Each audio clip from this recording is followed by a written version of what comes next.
Hello, my name is Julian, and I'm one of the developers over at Blue Triangle. Today, I'm going to be talking about how to set up an iOS app with our Blue Triangle SDK using Swift 5.3. The first thing we're going to do is create a new app. We'll go ahead and leave it as Swift UI, Swift app. We'll call this one Blue Triangle, and then we'll go Swift 5-3. Click Next. I'll go ahead and put it in my htdocs just because that's where I put all my code.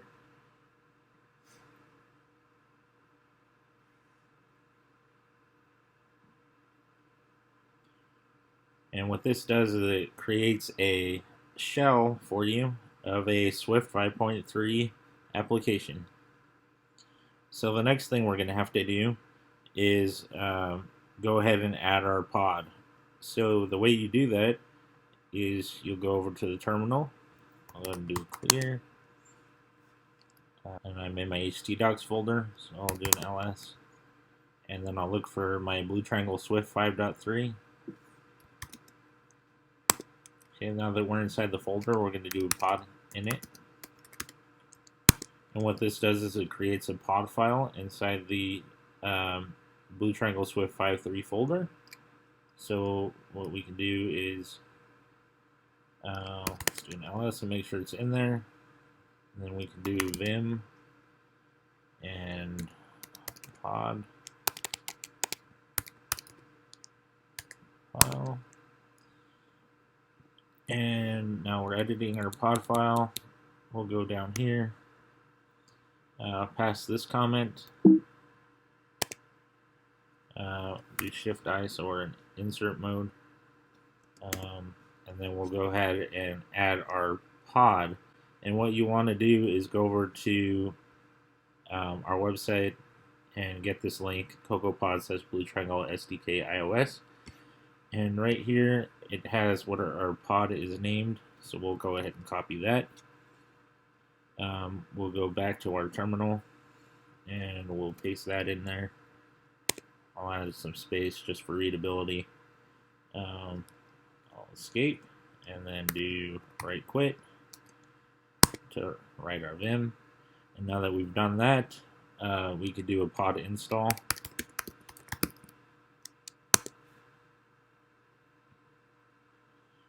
And that installs the Blue Triangle SDK. And what it says here is now we need to use this workspace. Close this project. I'll go back to Xcode. I'll do File and then Open. And then we'll go to our 5.3 folder. And then it says to use workspace now. So we'll go ahead and do that. And the next thing that we're going to look into is to make sure that our pod is actually there. So we'll go to pods, and then we'll go to this pods folder, and as you can see, the Blue Triangle iOS is there, along with all the Objective-C classes. The next thing you're going to want to check into is to make sure that in frameworks, the foundation framework is there. In this case, it's not, so I'm going to show you how to add it back in. You want to go into this pods thing here, and then we'll do add, and then we'll do foundation framework, and then we'll do add. And now that we've added that back in, it put it in the wrong place, so we'll want to drag it over to iOS, and we'll delete the old framework. So now our pod is completely installed. The next thing that we're going to want to do is try out our pod. So we'll go over to our Swift files. We'll go over to our main application entry point. And then I'll move these over. We don't really need these yet. And now we see this little warning up here. So we'll go ahead and take care of that real quick. And what this does is it adds header so that we can access the Objective-C, I believe. So we'll go ahead and continue. And that'll get rid of that. Go back to our file structure. Close this now. And now what we can do is we can do an import and do Blue Triangle SDK iOS. And as you can see, in Swift UI, there's no app delegate. But what you can do is add an app delegate. And the way you do that is you'd use this app delegate adapter, which is a wrapper. So we'll go ahead and copy this code that I've done previously. I'll paste it in here. And now we just have to overwrite the app delegate class. And so it'll look something like this. And there's a few key things in here that you'll need, which I'll point out after I paste this in. So one of the key things is making sure it's an observable object. The next thing is we want, what we're doing right here on this line is we're creating a blue triangle tracker. And we put the @publish so that anytime tracker changes, the UI would update. So what we want to do is set up the site ID for tracker. In this case, we're using our demo site. In your case, it would be your site prefix, which you can find inside the portal. So now that we've set our site ID by creating a tracker and using the set site ID method, and we can now access this tracker from the app delegate. So we can go ahead and save this file. The next thing we're going to do is go into the view. And as you can see in 5.3, the views are significantly different. So the way that you would access this app delegate here is through the observable object. So what you would have to do next is inside your content view, you'd use the environment object.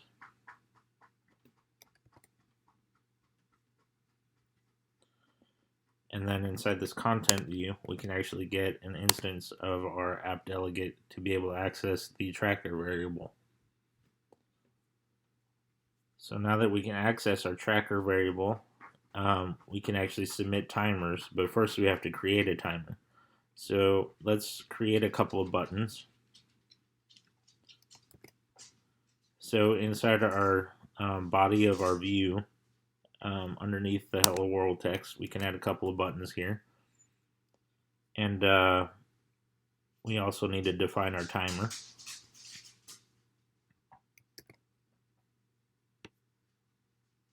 So we can define our timer up here.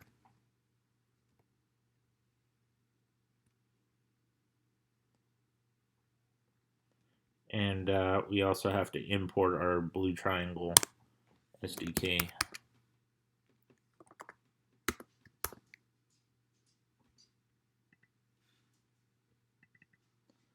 So we've imported our SDK. We set up a timer. We got our app delegate here. And then inside this button on the click action, we're setting the page name of our timer. We're setting the traffic segment of our timer and a couple of campaign features. Then after that, we're starting the timer. And then we just create some text for the button. The second button calls the app delegate, gets the tracker from the app delegate, and then submits this timer.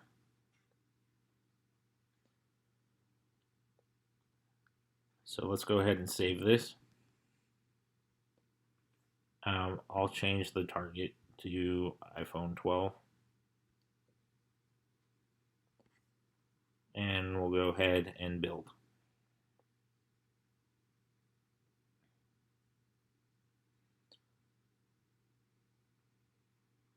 And now we can go over to our simulator and we can start the timer and stop the timer. and it'll send the data over to the portal.